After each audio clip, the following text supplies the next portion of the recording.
welcome to Consolidated Coaching. So wanted to let you know that where we're going to start today is usually where we finish the other calls. And what I mean by that is at the end of every call that we do, every module that we teach, there's this same looking document.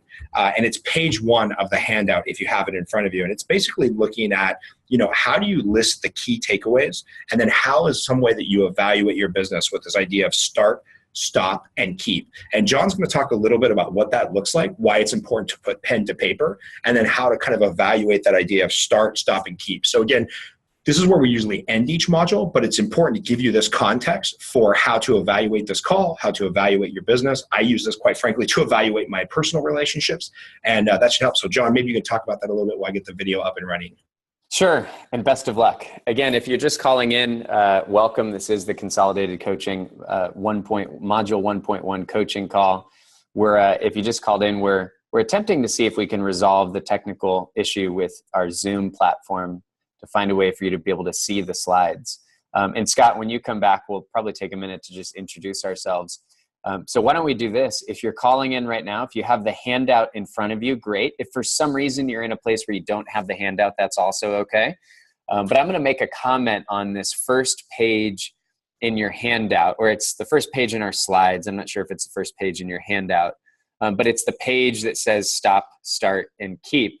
And give a couple suggestions on how to get the most out of this program as we go through each of the modules.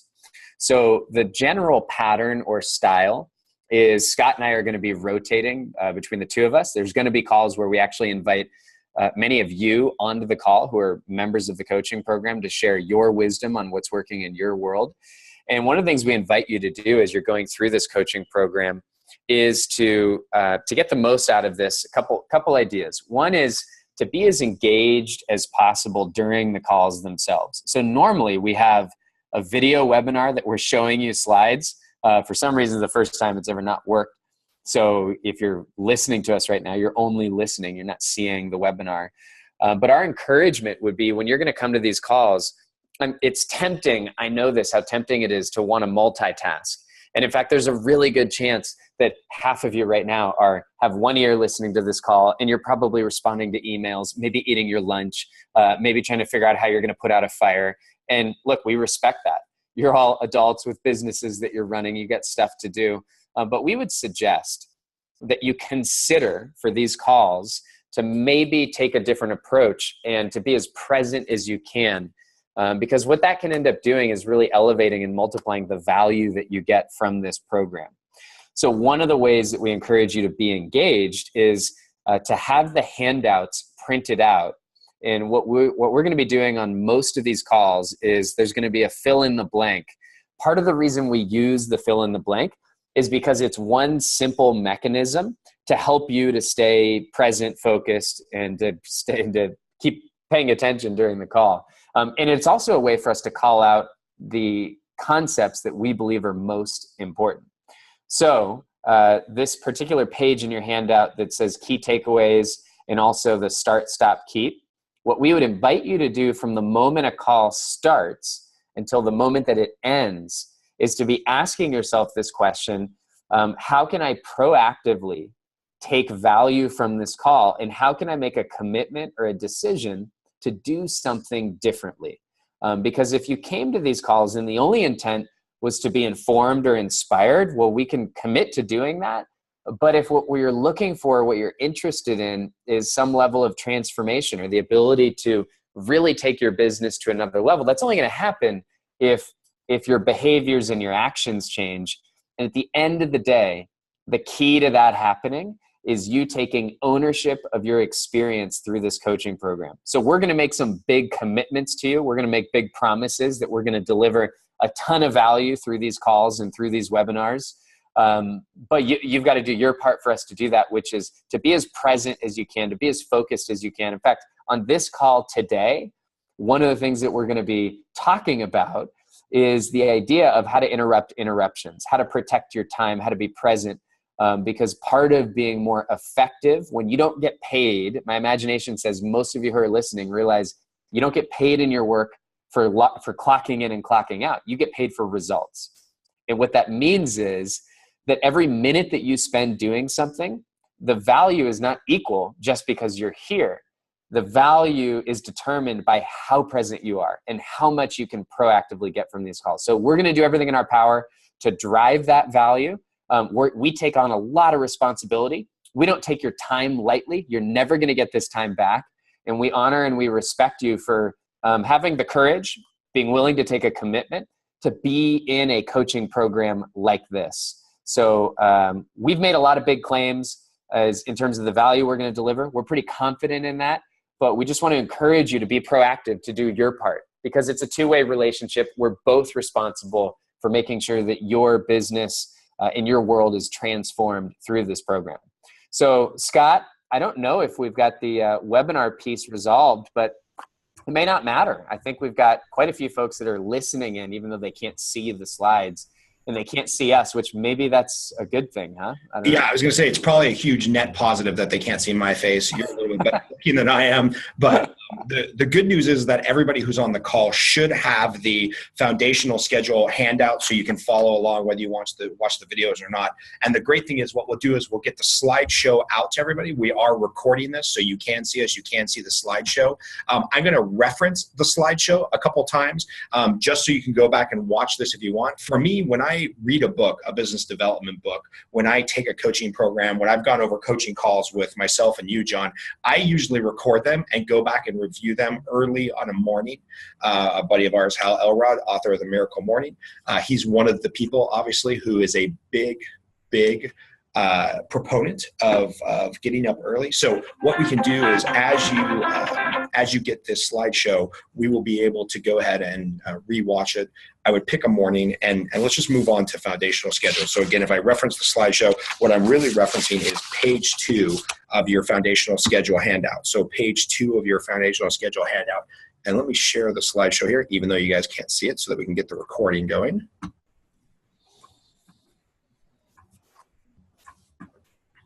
And I just want to start with two of my favorite quotes. The chances are somebody has said it better. We already went over kind of the start, stop, keep. Thank you for going over that, John.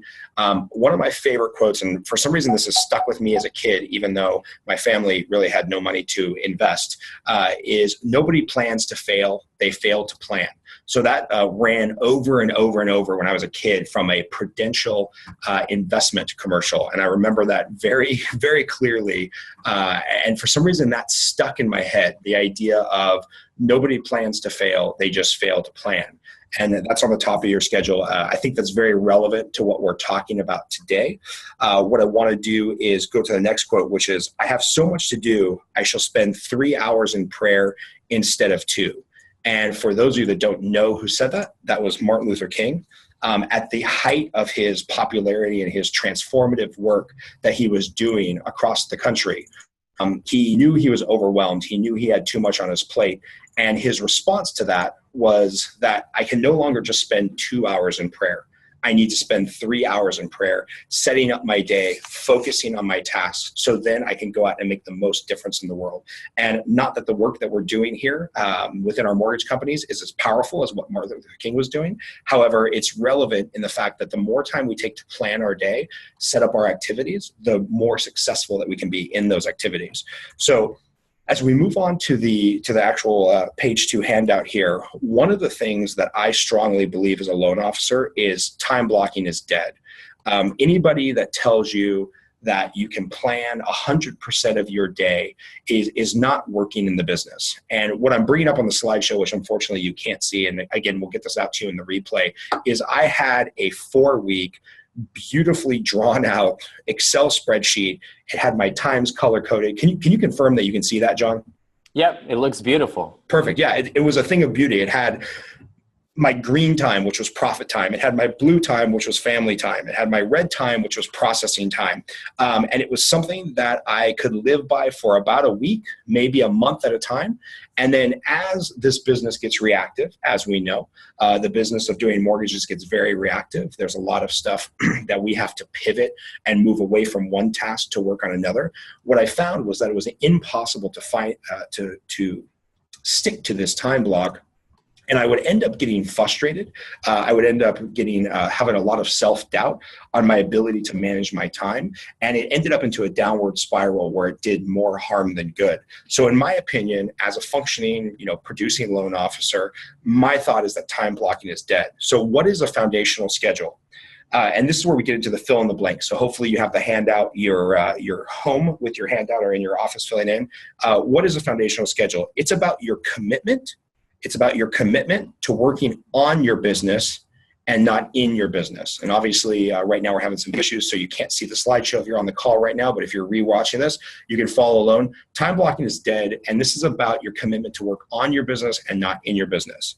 Without a foundational schedule, and I've taken a lot of coaching, I've taken all of the ones in the mortgage industry and several of the personal development ones. Without a foundational schedule, very little of what we attempt to implement in this training program is going to stick. Very little is going to be value if you can't find a way to manage your time in a way that allows you to go ahead and execute on the things that you want to do on your business. So on a foundational schedule, bullet point 1, each week you will need 3 2-hour blocks that are reoccurring weekly and are set in stone. And if you were here in my office, I could walk you out to the lobby and show you the big white wall that we have. Chris will post a picture of that later today in the Facebook group. You would see a big white wall that has myself and everybody on my team. It has their 3 2-hour time blocks throughout the week. And we'll get to what some of those are in a bit. But the idea is that you want to schedule fundamental time blocks so that you've planned out exactly what you're going to work on. So bullet point number 2, you want to make sure that you have pre-planned out your week and hey, I'm going to be a reactive person.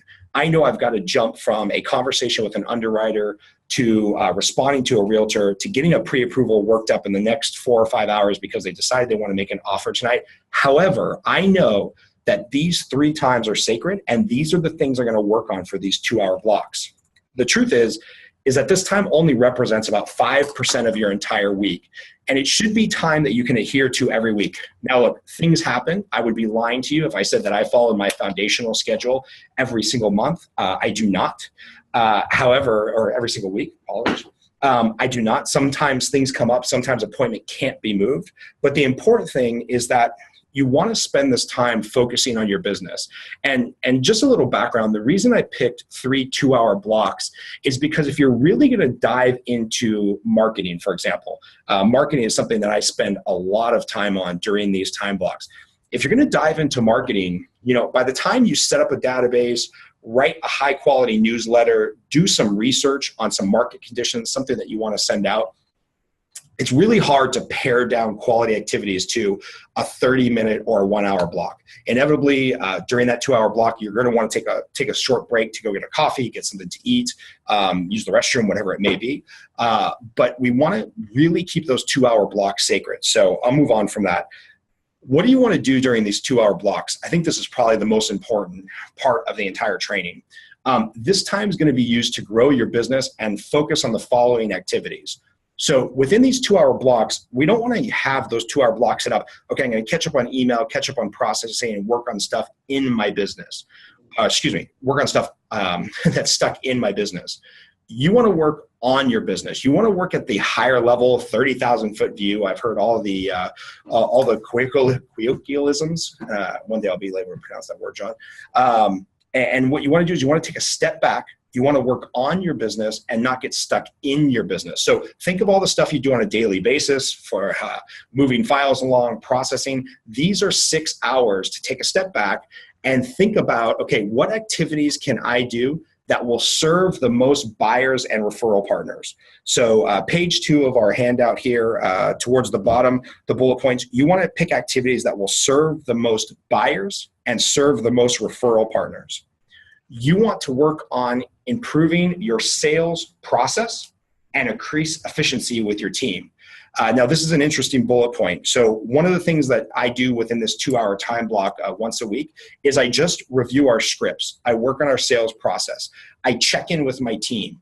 Every Friday morning, we have a 2-hour block with the team where we go through, trials and tribulations of the week. We have breakfast together. We talk about the pipeline. We talk about income analysis. So it allows me a chance to not only manage, but also work on, okay, how can I fine tune the sales process? If you're not to a point in your career yet where you've made your first hire, you don't have a loan officer assistant, you don't have a receptionist who's helping you manage some of your call volume, you still have a team. You still have your processor that's helping you process the loan. You still have doc drawers. You still have underwriters. Now, obviously, you can't block out 2 hours of their time and take them away from their business. But I encourage you, if you don't have a team that's working directly for you, you plug into a bigger system, set one of these 2-hour time blocks up to where you're working on your process. You're checking in with the people that do work with you as a team, and just check in with them, see how you can be doing things better. Bullet point number 3, you want to spend this time working on marketing activities, sales activities that will move referral partners up the scales of knowing you, liking you, and trusting you. And anybody who I've had that's on this call who I've had a one-on-one conversation with, you know that a big part of my fundamental way that I grow my business and strongly what I believe about loan officers is everything we do should be a matter of evaluating referral partners and opportunities and letting ourselves know that we need to evaluate everything through the lens of how do we get more referral partners and more referrals to know who we are, to like who we are, and then trust who we are to give us the next deal. So one of my 2-hour time blocks, it revolves around how do I do marketing, how do I do outbound calls to make sure that I'm getting the most referral partners to know who I am as a loan officer, get them to like me on some personal level so that they can give me the first deal or the first at-bat. And then how do I follow through to make sure that they trust me to get the deal done? So the fill in the blank there is move referral partners up the scales of knowing, liking, and trusting you. And then the last one, these are just kind of some tips. Focus on only one foundational task that you know will positively affect your business. Focus on one foundational task that you know will positively affect your business. I'm guessing if you're on this call because either you've already signed up for coaching or you're looking for some ideas and why you might want to sign up for coaching. If you're the type of person that ends your day and you know you just put in 8, 9, 10 hours of work and you feel like you got nothing done, you are the type of person that desperately needs to find a foundational schedule and stick to it. Because then you know there's at least a couple blocks of time every week where you're working on that stuff that's going to help you move the needle. So what I used to do in the past when I was just kind of fleshing out this model is I would say, okay, here's 2 hours, I'm going to get caught up. Or here's 2 hours, I'm going to market, whatever that means. And what I would find myself doing is within that 2 hours, just running from task to task, and I'd get to the end of the day and didn't feel like I accomplished anything. However, if you focus on one task, for example, one of my 2-hour blocks, I want to get out a top-notch market update. So what I'll do is first I'll refine my database. I'll add any new realtors that I've met throughout the week. I'll write and rewrite a market update. I'll take a look at relevant market information, and then I'll make sure and launch that program so that by the time I'm done with that 2-hour time block, I've accomplished a lot of the various marketing tasks that pile up on our desk. And then I've also gotten out a finished product. So focus on only one foundational task. And then at the very bottom of page 2 of the handout, during this time, you should avoid inbound emails and calls completely. Look, guys, I know how tough it is when a realtor, maybe even a realtor you've been trying to get their business for some time, calls you and you're in the middle of something. You want to break away from that and immediately take that call. But I think John's going to share some thoughts on how when you do take that call and you do disrupt your efficiency and the flow of what you're doing, it takes you much longer than you think to get back on track. So when you're doing these 2-hour blocks, if you're working on your own and you don't have a team to help support you, do the 2-hour blocks after the 12:30 cutoff timing for funding those loans. Do it later in the evening or very early in the morning when you know you're not going to get a lot of inbound emails or calls, but you've got to do it and you've got to eliminate those distractions with inbound emails and calls. John, do you want to talk a little bit about what happens when we get distracted before we move on to page 3 of the handout? Sure. Well, one of the things that I appreciate about what you're sharing, and at some point, there is a note here that you're supposed to introduce me so they know who I am, because I don't have the Scott Groves allure as someone who's pumping out a ton of loans right now.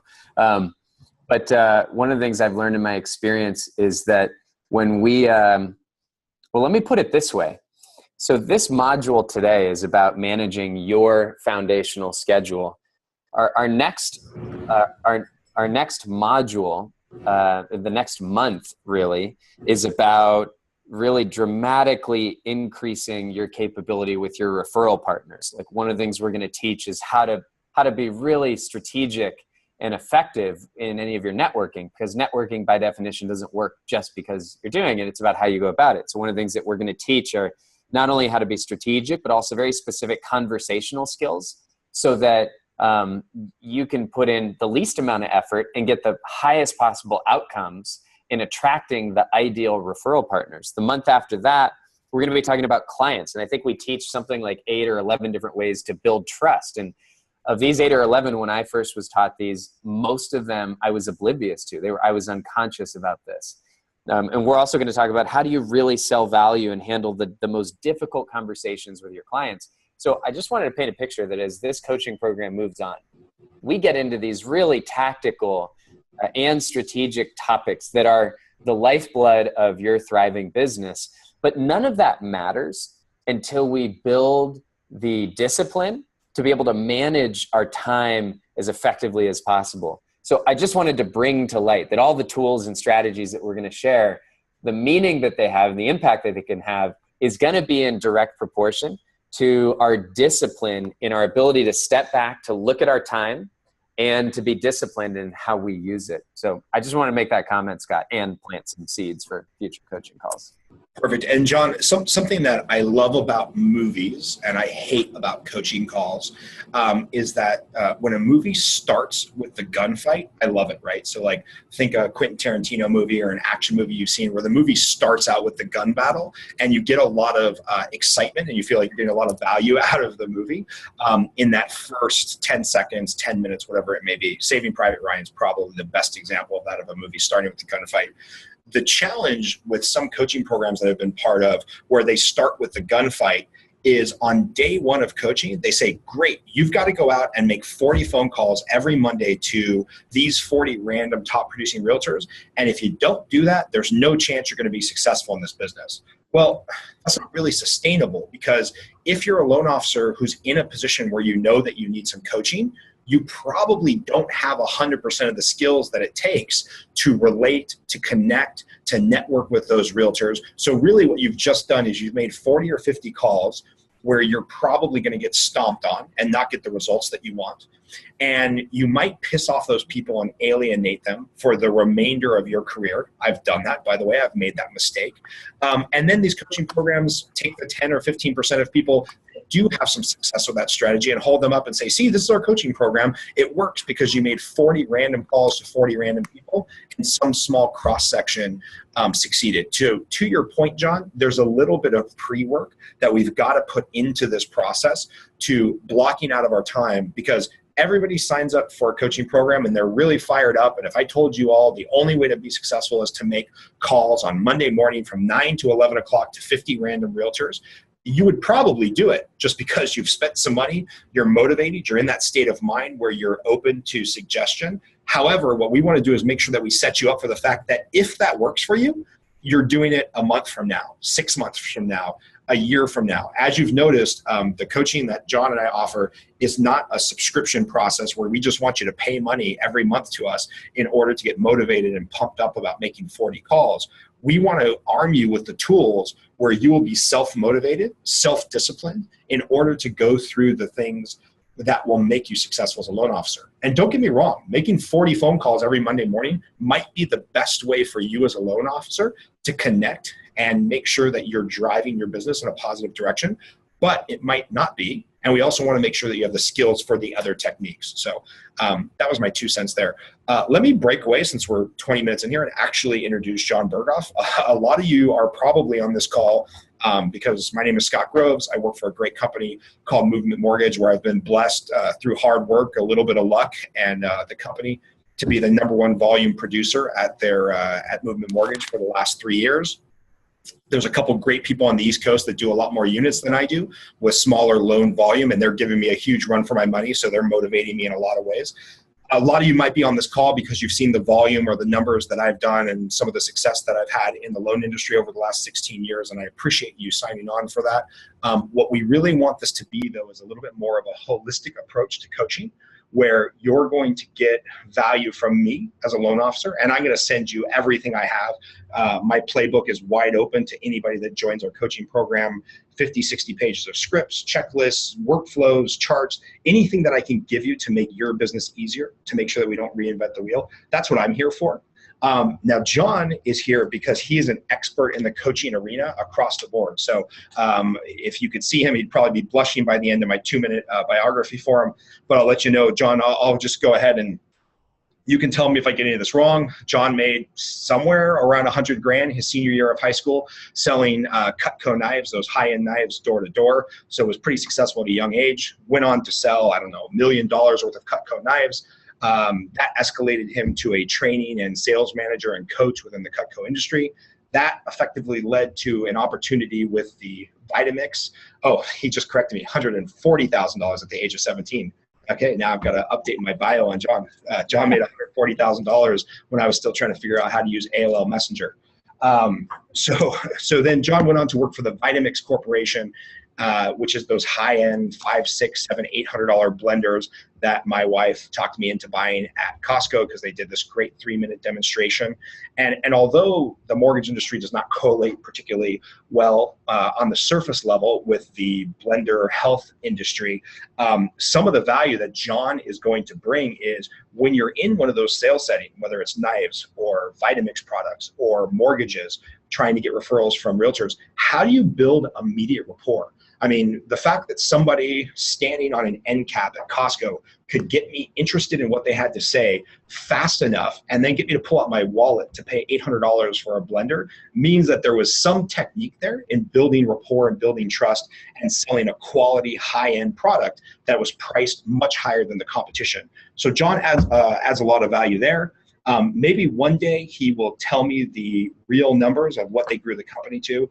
It was, somewhere around $40 million in sales to $175 million in sales. Jon was able to help the sales team grow at Vitamix. Huge increase. I think Jon kind of retired around 30 years old and now runs a think tank called the Flourishing Leadership Institute, which is where their goal is to solve world problems through entrepreneurship and business.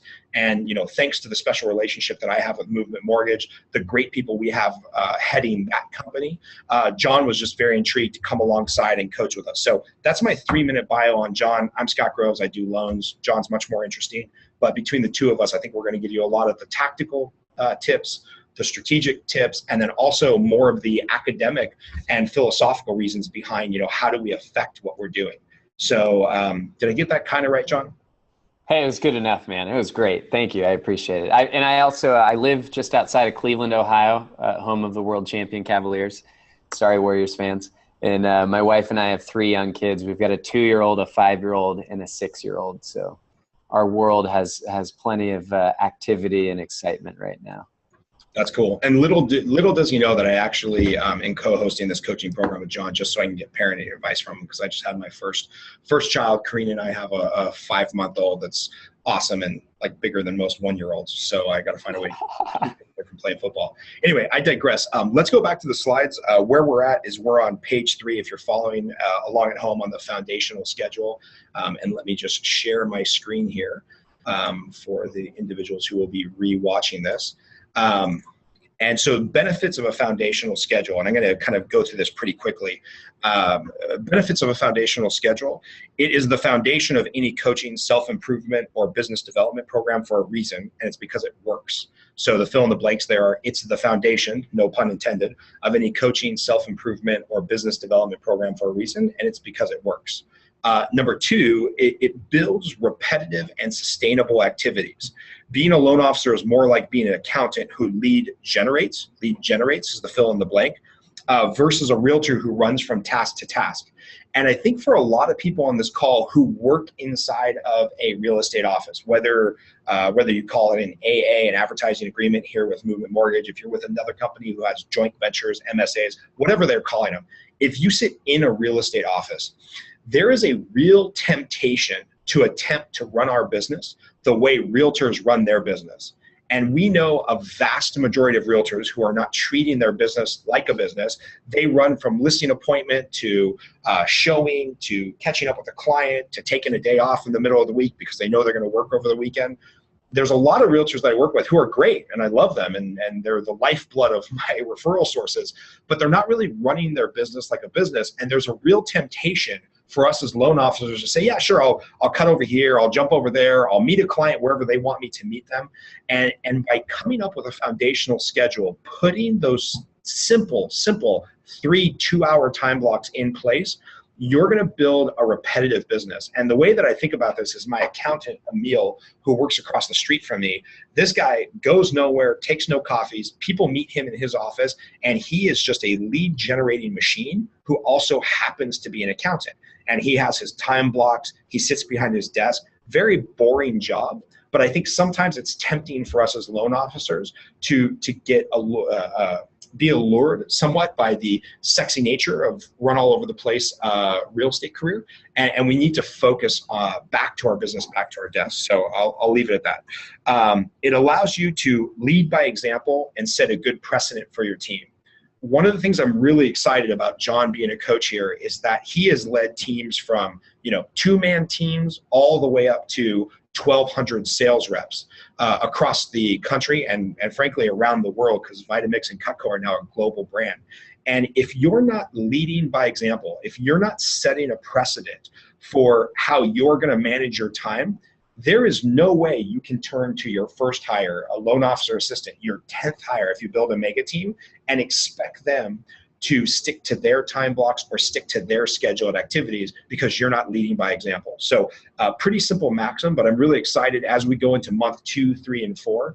Jon has a lot of information on how to lead by example, how to set up the culture of your team, and how to make sure that you're growing your business in a sustainable nature where you're not having a key employee walk out every 6 months.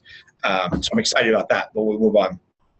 A foundational schedule, this is my favorite one, by the way. A foundational schedule gets you out of activities you don't want to do. When you have no schedule, so the fill-in is, when you have no schedule, you will be beholden to everybody else's plan or schedule. And if I could see you all right now, if we were on the call, at this point, I would ask you the question, or I'd ask you to respond in the comment box. Hey, how many of you find yourself doing stuff that you really don't want to do simply because you said yes since there was nothing else on the calendar? I am the king, well, I used to be the king of doing this, just say yes to everything, because I really had no schedule or no plan. And then I would end up at things or doing things or contributing to things or at an appointment where I really didn't want to be. So when you have a foundational schedule, when you can let people know that you have this time blocked out, it's much, much easier to say no to the other stuff that you don't want to do. So this is actually one of my favorite things about having a foundational schedule is I can just tell people, no, I'm locked up for that two hours, nothing I can do, sorry. So last fill in the blank here, I would check out the book, The Miracle Morning. And I'm not just saying that because Hal Elrod happens to be a friend and a partner of Jon's and now a friend of mine. If you're rolling your eyes by this point in the coaching and saying, yeah, this is all a really good idea, however, there is no extra time in my day, there is no chance I can come up with 6 hours a week to actually focus on my business. If you're in our coaching program, we're going to send you out a copy of the book, The Miracle Morning, here in the next week or so. You've got to read The Miracle Morning. It's about waking up, whether it's 7 minutes early or 70 minutes earlier than you normally do. It's about how do you set up your day in the morning strategically to set the precedent for your day and to also find more time in your day. So if you're sitting there rolling your eyes thinking you have no extra time, we're going to send you a copy of The Miracle Morning. Check it out. You'll find some extra time by waking up just a few minutes early. Enough on that. Jon, you got anything you want to chime in there on the Miracle Morning or ideas on the benefits of a foundational schedule?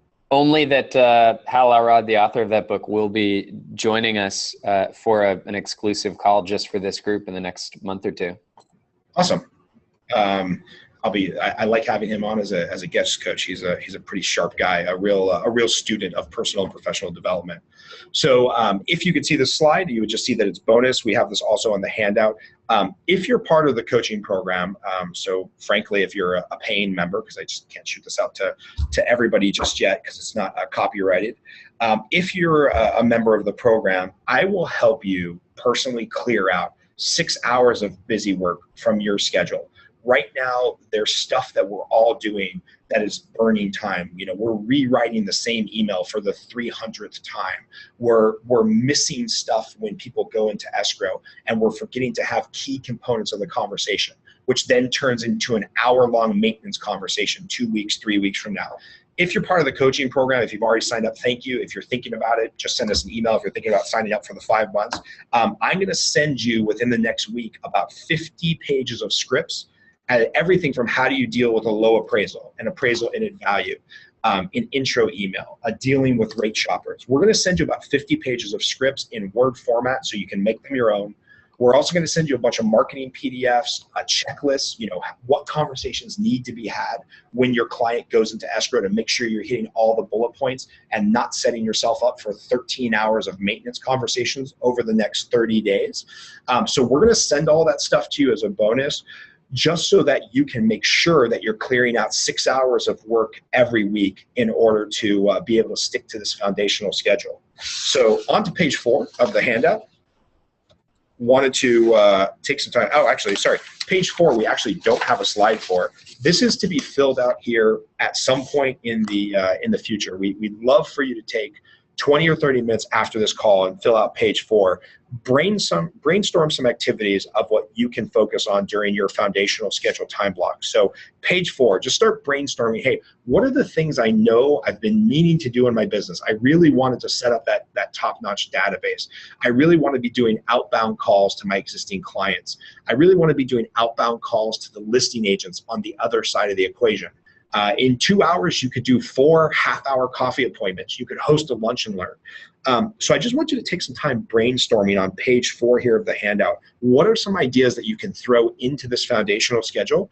And by the way, this will be something that you're constantly revising and refining. And then below that, what is the first draft of my foundational schedule? So the day and time. What day will I be doing the foundational schedule on? The 2 hours, and at what time. And I try to stick to this every single week. So page 4 is just for you to fill in some blanks on what you're planning to do. And then page 5, the last page, and then we'll chat a little bit and see if we can get some call-in questions. We'll see if that works, John. And John, as luck would have it, we did just get confirmation from Zoom, which is a nationwide, about to be publicly traded company, that their video platform is just down. So about the worst timing. I think we've done 40 of these, and it doesn't look like it's going to be up anytime soon. So we'll get this recorded video out to anybody who's interested. It's okay. It's not my best hair day, so I'm fine. Cool.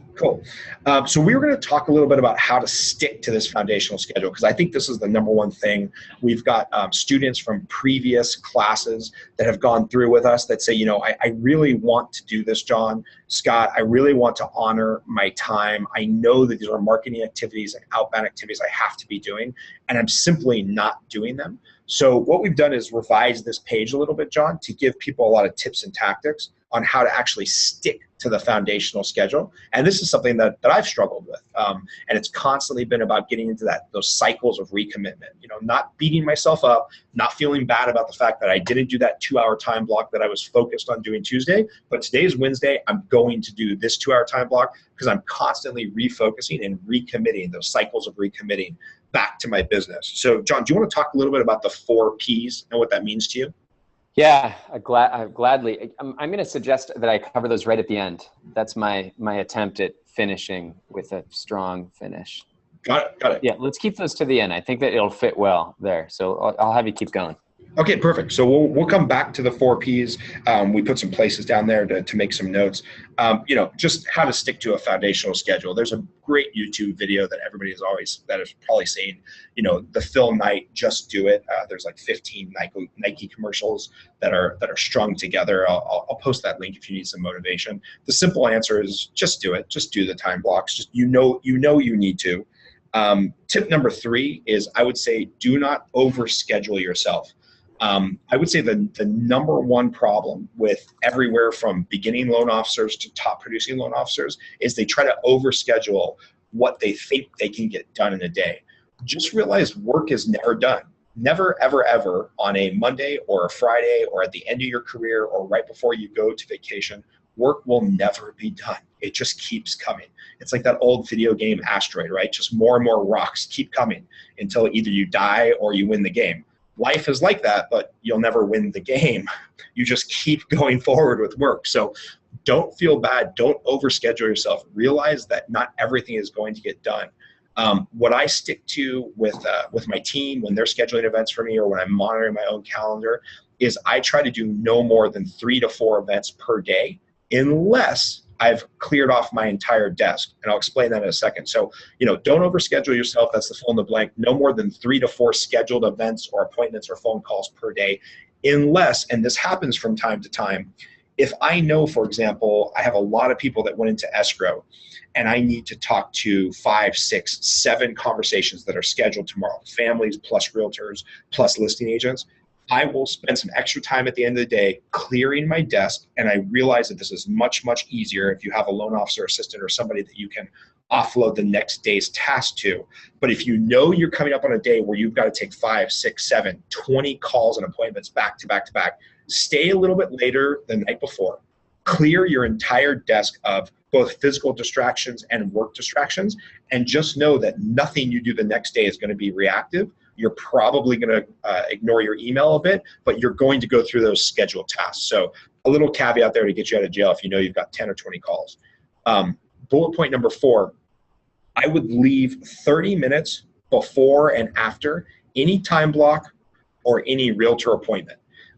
If you've worked with realtors for any length of time, you know that their schedule is very reactive. They're meeting with clients for showings. They're meeting with people who they are beholden to the other side of the equation schedule. I very rarely have a realtor show up on time or not reschedule on me or try to move the appointment up. So just know that that's going to happen. Don't be frustrated by it, and leave 30 minutes before and after any time block where you're trying to do a 2-hour foundational schedule item, or 30 minutes before and after any realtor appointment, just knowing that you don't want to be busy up to the moment that you try to engage yourself in some other high-level activity, and you want to give yourself some room to not be rushing from appointment to appointment if somebody shows up late on you, because it's going to happen. So I would say number 5, do not do more than 1 foundational block in a given day. So don't try to squeeze in 4 or 6 or 7 hours in the same day. Number 6, this is really, really important. And if you're managing a team, even if that's just a team of 1 employee, this will solve so many of your problems. After a couple of weeks of following a foundational schedule, you will automatically solve many of the problems that distract you from your foundational schedule. So number 6, fill in the blank, I'm gonna read this again. After a couple of weeks of following a foundational schedule, you will automatically solve many of the problems that distract you from the foundational schedule. And I'd like to talk about my loan officer assistant, Stephanie here, who handles the transaction from contract to close.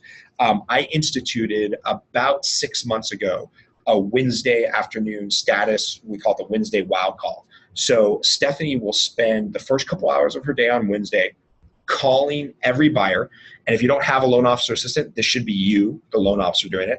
Every Wednesday, they call the buyer, let them know what we've just done, what we've just completed, and what the upcoming tasks are. So a call will go something like this.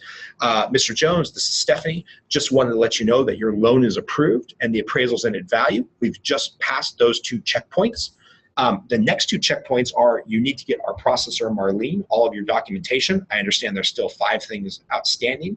And it's really important that you contact your insurance agent because we haven't gotten your insurance estimate yet. Does that make sense to you? Yes or no? Yes, great. We like your honest feedback. Can you please let me know, scale of 1 to 5, how are we doing? If she gets anything less than a 5, she makes sure that I call that client back that day to discuss any of their concerns. Now, I tell you this anecdotal story because when I first told her that she was going to be doing that every Wednesday, I'm sure she was saying some not so kind things under her breath to me, maybe not under her breath, out loud. And the point is that at that moment in time, it just looked like we were adding 2 hours of work to her plate. But what we found is that by her following those 2 hours, her version of the foundational schedule, she has now solved 4 or 5 hours of work that used to be inbound calls, inbound emails, stuff that would distract her from her daily tasks. She'd have to be reactive instead of proactive. So please trust me, anybody that's actually doing this foundational schedule, it will automatically solve for many of the problems that make you say, oh, well, I don't have time to stick to that. So keep that in mind. Number 7, schedule this block of time on your personal and your business calendar. Schedule this block of time on your personal and your business calendar. Number 8, let everyone know that this is a no-fly zone. Let everybody that you work with know that this is a no-fly zone. Tell your spouse, your manager, your teams, possibly even your clients, and your referral partners that, hey, this 2 hours is done for marketing. Again, I'm going to reread just in case there's a couple fill in the blanks there that you missed. Let everyone know that this is a no-fly zone is the fill in the blank. Tell your spouse, significant other, manager, team, clients, and referral partners. I got this idea originally from a top producing realtor at a real estate office I used to sit in. He had it on his voicemail, on his door, if anybody asked him, sorry, this is prospecting time. For the next 90 minutes, I'm 100% unavailable. The good news is there's no problem in real estate that has to be solved in 90 minutes. I will call you back on the 91st minute. And he would do his 90 minutes of accountability and 90 minutes of outbound lead generation every single day. And not surprisingly, he was number 1 at the office. So make this a no-fly zone. Make it a time that you're going to honor yourself and your business. And then last but not least, I'll talk about finding an accountability partner. Use your pod, which John is going to talk a little bit about the pod concept. And I'll talk a little bit about the execution of that. Your manager or coach, somebody individually who's not your spouse or business partner, to hold you accountable on these 6 hours of foundational schedule. And John, I got to grab some water. So you want to chat briefly about the pod concept, how that might work to hold people accountable? Sure. We'll talk about this on a future call. And Scott, why don't I also cover the 4 Ps right now? Good time? Yeah? Perfect. Go for it. All right, cool. So if you've got your handout in front of you, it should be, you'll see a space for these 4 Ps. And this is something that we taught the first run through in this coaching program. We got a lot of positive feedback, so I'm going to share it again. This entire call, if you think about it, in one sense, is about elevating how we manage our time. And these 4 Ps are just a very simple way to remember 4 areas that can have a huge impact in your ability to manage your time. Remember, if you're in this coaching program, you're the kind of person that you don't get paid to clock in and out. You get paid for how well you produce, how well you manage yourself, how effective you can be within the time that you show up and work. So here's what these 4 Ps are. And you could think of these as an all-inclusive way of making sure that you're focused on the most important things in managing your time. This will help you to be really effective in using everything that Scott shared with you so far today. The first P is the word perspective. Perspective. And let me tell you what I mean by that specifically. So our guess is that you're in this program because at some level you want to grow your business. And to grow your business, you've got to find a way to be more effective when you're with a referral partner, when you're with a client, but you've got to be more effective in managing your own time, your own decisions. And you know that, right? So when we say perspective, what we're encouraging you to do is to ask yourself this question: how much is your time worth? And I want you to think about answering it not through the lens of what you earn today, but instead through the lens of what would you like to earn in the future? And I want you to go a little bit further in answering that question than maybe you're used to. Oftentimes when we think about just from a superficial, measurable standpoint, what success means to us, one way to do that is to think about income. And when we think about income, usually we stop at the point of thinking about our annual income or maybe monthly income. But I want to suggest to you today that if you stop by thinking about your income as either an annual or a monthly number, you're missing out on a huge opportunity to have this thought as to what you want your worth to be, to really help you to make better and better decisions in real time.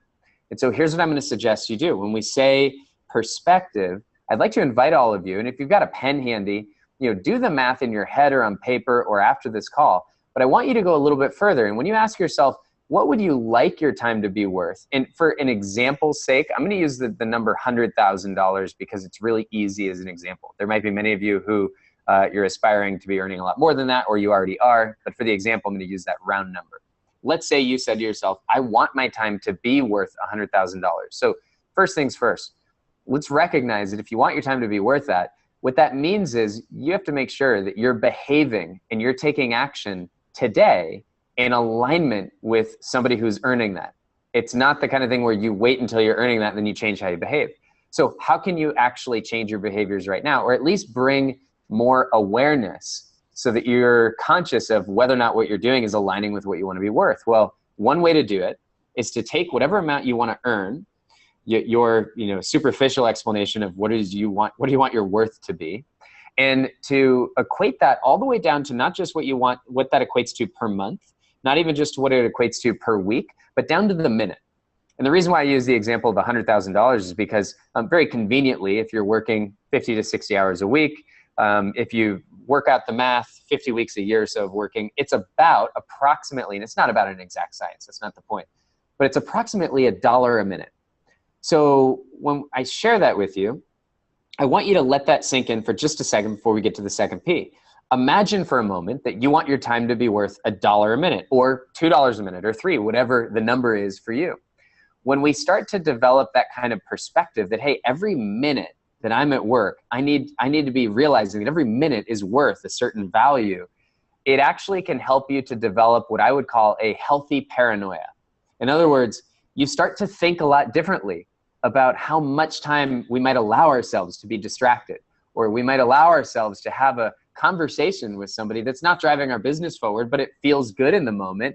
And I'm not saying that you shouldn't watch cat videos or take phone calls from your friends, but the point is, when you start to realize that every minute that's given to something is worth a specific value that you're trying to strive for, that's what we mean when we say, make sure you have a perspective that honors and elevates and respects what your time needs to be worth. So that's the first of the 4 Ps, is to develop a healthy paranoia, or at least a healthy perspective around, hey, every minute is worth something. When you start thinking that way, it's amazing how just being aware of that, it becomes a measuring stick, and you start evaluating every use of your time, and that can start to change behaviors. The second P is really what Scott spent all of today talking about, so I'm not going to spend a lot of time on it, but it's the word predetermination. And I'm going to suggest here that if you're looking for a habit to take away from this call, it's simply the habit of mapping out how you want to spend your time before you get to that moment where you're spending your time.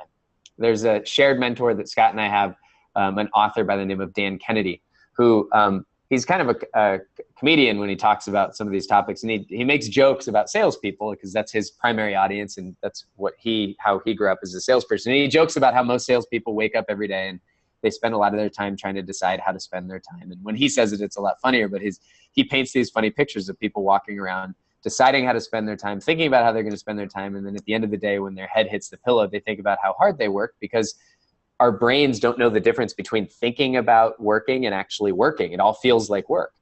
So when I say predetermine how you're going to spend your time, let me give you a very simple technique to use. And actually, Scott, I'm going to make sure we send a photograph to everyone who's a member in our coaching program of my planning whiteboard in my office. So I have a methodology, and we'll have an entire separate coaching call we'll send to you on this, around goal setting, that's very simple, and it's designed for somebody like myself who doesn't really want to have lots of to-do lists and has a minimalist attention span. I have a whiteboard that has, on the whiteboard, it has my 1-year goals written on it. Right next to that, it has my quarterly goals. Right next to that, it has my monthly goals. Right next to that, it has 5 to 7 things I need to get done this week. And then right next to that, the last thing, every day I rewrite the 5 to 6 things that are most important for me to do the very next day. And there's a phrase that I use, and the phrase is all at once and all the time. And a simple technique I'd encourage all of you to consider is, if you have, and if you've never even set goals like this, then we'll have a call where we'll teach you how to do this. And it's simple. I can teach it to you in 1 minute here. But ask yourself, what are the 2 to 3 most important goals for me this year? Write those down. Then ask yourself, what are the 3 to 5 or 5 to 7 most important things for me to do over the next quarter that are going to put me in position to get to those 2 to 3 annual goals? Write those down. Then ask yourself, okay, in order for me to move forward towards these quarterly goals, what are the most important things for me to do this week? Maybe it's 3 or 5 or 7 key objectives, key outcomes, key results, key actions. Write them down. And then before the end of the day, write down what are 3, 4, 5, 6 things I've got to make sure I do tomorrow that move me towards these weekly goals. So by design, what I just shared is not very complicated, because for me, if it's too complicated, the goal setting process, I don't tend to stick with it. The best goal setting method is whichever one you'll actually use. So I do things on pen and paper and whiteboards. And if I need a to-do list, it's too much for me to handle. So that's my personal approach. But I share all of that with you because one of the things that allows me to do is I can look at that one board. And again, we'll send you a picture of mine and you could use it or create your own version. And I can see all of my goals all at once, all the time. And I can also zoom in and out. I can look at the board and I could look at my yearly goals and then my quarterly. And I go, does that make sense? And I adjust it, I refine it, I edit it. Planning, I think, is kind of overrated. Experimenting and adjusting and being agile and being aware and conscious of how we're actually doing, I think is far more important than, can I write a plan? I have a 6-year-old son and he actually writes plans once in a while for how he wants to spend his day. That's not a complicated task to say, here's where we want to go. It's much harder to stay present to what's happening and how am I doing and what decisions am I making now about how I'm going to spend my time tomorrow and today. So predetermination is the second of the 4 Ps. The third of the 4 Ps, and of the 4 Ps, the third and the fourth are by far the most important. My guess is many of you will relate to this. The third P is protection. Protection. And frankly, I'm guessing a lot of you agree that planning out your day, your week, your month, your year, that's not the hard part. The hard part is actually protecting our time, or the phrase I like to use is interrupting interruptions. Interrupting interruptions. And so I'm going to share a couple simple techniques. You can use this right now as soon as we're done with this call to be a lot better at interrupting interruptions. First thing is recognize that, that following your own plan is the best way for you to serve those around you. Why am I saying that? Because oftentimes, if you've never used this approach towards handling incoming interruptions, phone calls, text messages, we're not even talking yet about your own fault, which is opening up Facebook or YouTube or whatever it is. But I'm talking about all the people that want to get to you. Now, let's hold to the side. I know you're saying, well, what about clients? What about referral partners? I understand that. There's certain people that you want to be available for or have folks on your team. They're always available for them. But let's just talk generally for a moment about this idea of answering your phone just because it's ringing, responding to a text just because somebody sent it, responding to an email just because somebody sends it. Yes, there's certain communications that deserve immediate responses. But what I want to invite all of you to consider is how often and how much we often respond to something because we've never been taught otherwise. And so we get conditioned to this idea that, well, if I get a call, I should answer it. I'll share with you some very personal things about me. And in no way am I saying you should go adopt this right away, because some of these could be detrimental if you don't do it appropriately. But I'm just going to tell you, I don't take incoming phone calls. Now you might think, well, what about people that are paying for different services that your company offers? Well, I take planned or scheduled phone calls. And there's a limited number of folks who I will tell myself ahead of time, if this person were to call me right now, I'll take it. If this person would call me, I'll take it. But I'm very intentional about it. Most of the time, I just don't take incoming phone calls because I have so many things in my world that I have to be focused on and I've got to deliver on so that I can serve the world. That if I just serve them by taking what they think is urgent and letting it become urgent for me, that's not going to help me to elevate myself to my highest potential. So one of the things to consider doing, and Scott talked a lot about this idea of having a foundational schedule and being more conscious of what you do with your time, is to make a decision that when you're going to do something that really deserves 100% of your focus, and there's some activities where you might say this does and others where you say this doesn't, but the ones that do, that deserve it, whether it's a meeting with someone on your team, a meeting with a client, or spending a focused amount of time doing some prospecting, I'd encourage you to consider turning off, shutting down any device that could allow somebody or something, whether it's locking a door, turning off your phone, or moving it out of the room or hiding it, so that you are interrupting interruptions, right? And I'll share with you a simple technique or example of how do you do both? If someone's calling you, but you still need to protect your time.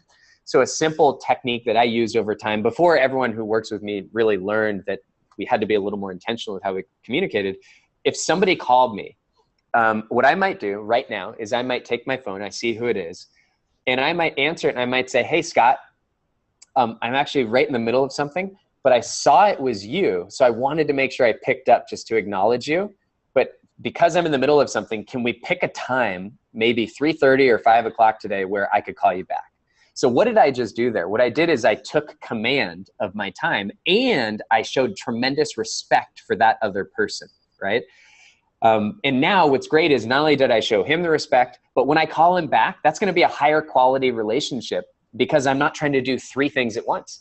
Imagine how many people you've taken their phone call and you've chosen to answer email, to surf the internet, to handle paperwork, and take that phone call at the same time. Is that really the best service to that relationship?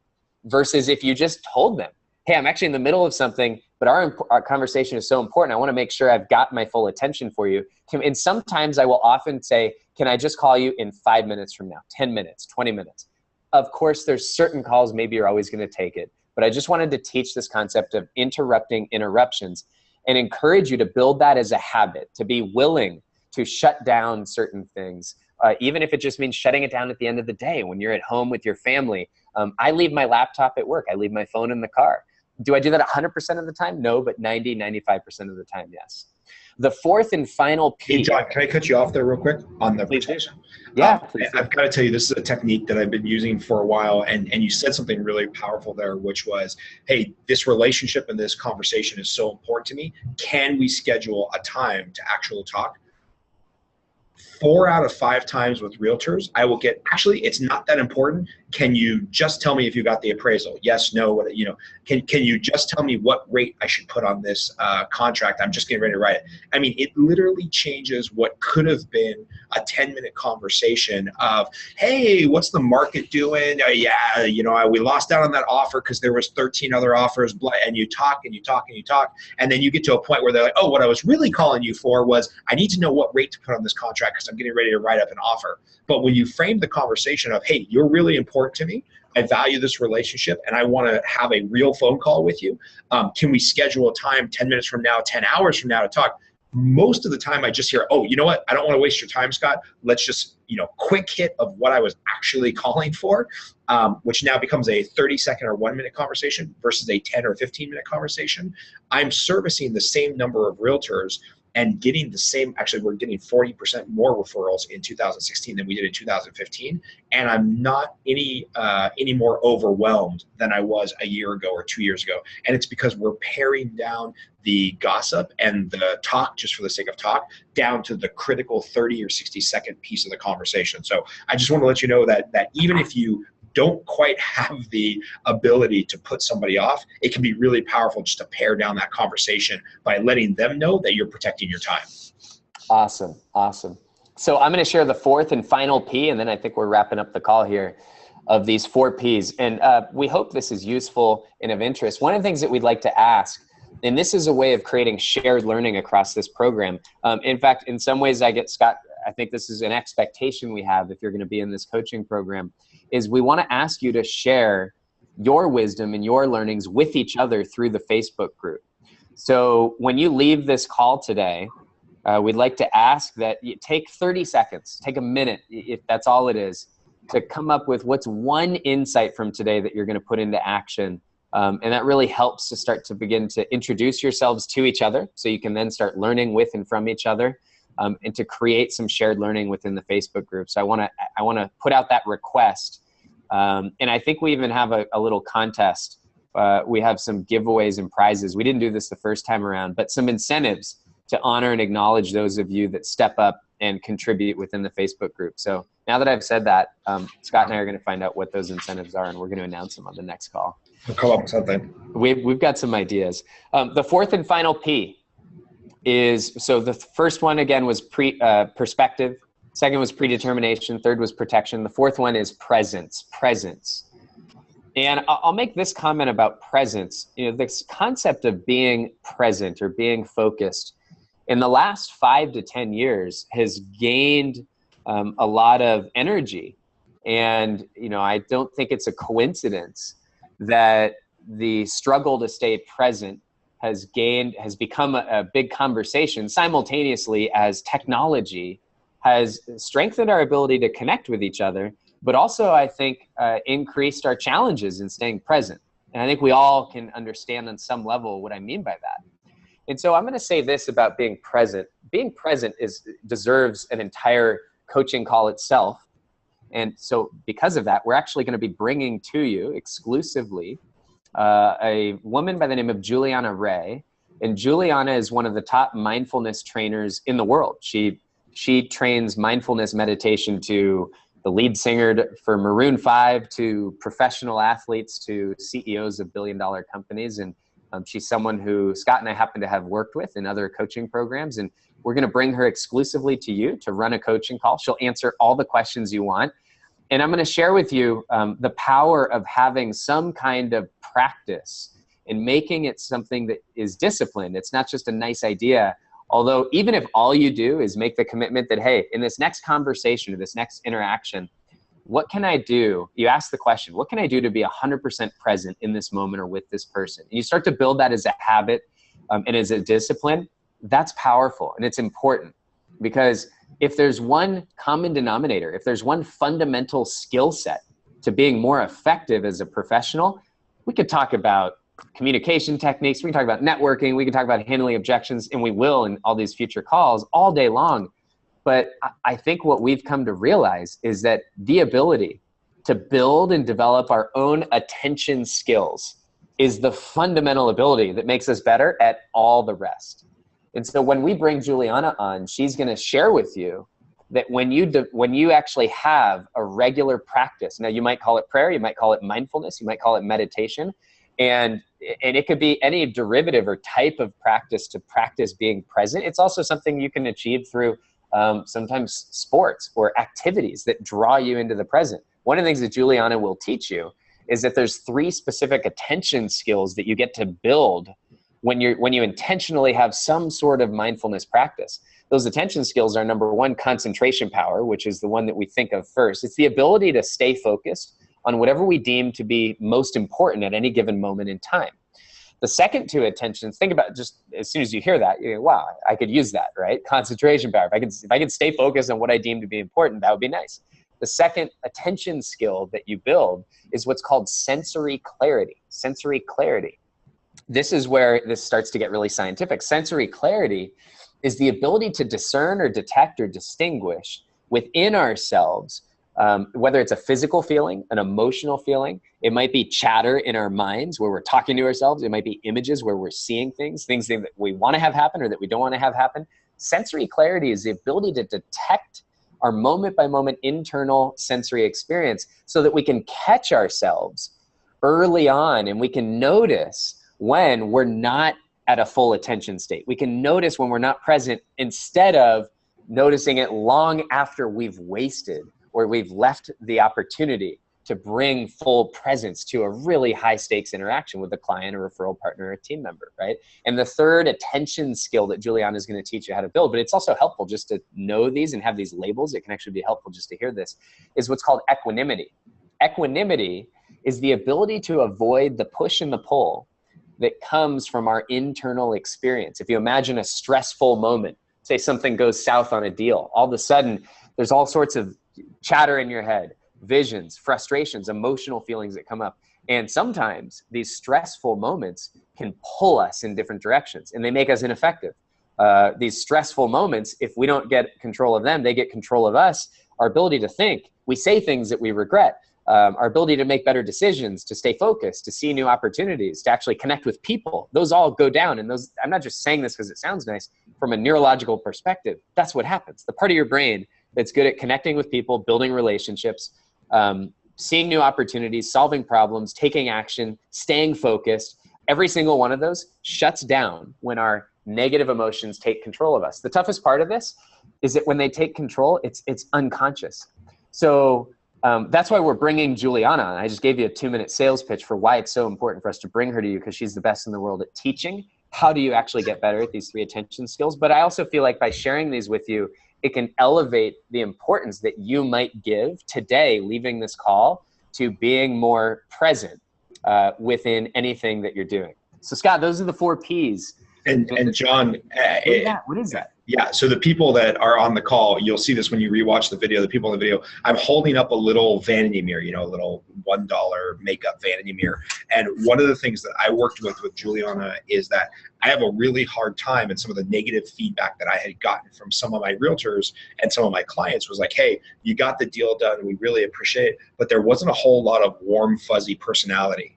And what I found is that I'm so laser focused on the computer, on the email, on the task, on the side of my brain that is task driven, is constantly engaged in our business, that when somebody called for what is a sales call to take an application to talk to me about doing their mortgage, I was not switching my brain over to the relationship side of the brain. And so, unless you're from California and you've been around these type of people for a long time, this might sound a little hippy dippy when you explain equanimity, which I still want to learn how to spell that word. But what Juliana was saying is, hey, when you go from your computer on the left-hand side of your desk to your phone on your right-hand side of your desk, have this mirror on your desk where you're forced to wait, 2 or 3 rings before you pick up the phone. You're forced to look at yourself in the mirror and smile. And it will take, in that 2 seconds, it will flip the switch in your brain from the processing side of your brain that gets stuck just treating everybody like numbers and going through task-oriented stuff to now the relationship building side of your brain, and you will immediately build more rapport. So the gentleman on my team, Patrick, who's my upfront loan officer assistant, he takes a lot of applications. He gets away from his computer. He takes most of the applications now, walking around the office, smiling, writing on a clipboard, filling out the application, because we have found that if you stay dialed into your computer, the task side of your brain just keeps firing, and you don't have the opportunity to switch over to the relationship side of your brain, which frankly, that's what the client wants. They want to build a relationship with the person that's serving them. And if you get to a point where you find that you're losing deals to rate, if you're losing deals to competitors, you don't have a deep relationship with people, it's probably because your upfront part of your brain, the upfront part of your interaction is you're stuck in the processing side of the brain where you're treating the client like a number. You're not moving over to the relationship side of the brain where you treat them like a relationship. And then somehow we're surprised that they treated us like a number.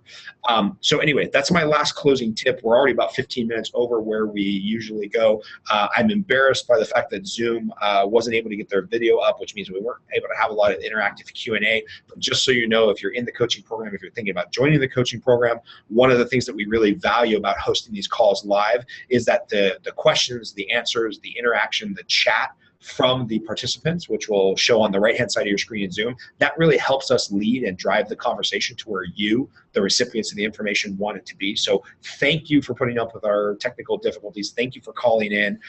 Shoot me an email. We will upload this video as quickly as we can to Facebook. We'll email it out to anybody that was brave enough to call in and follow along on the handout.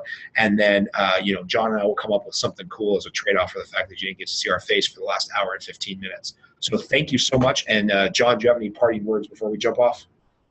No, I look forward to meeting many of you on our future calls where we'll have video, and we'll actually bring many of you on to be sharing and connecting with us. So looking forward to kicking off this next coaching program. Again, I just have a request.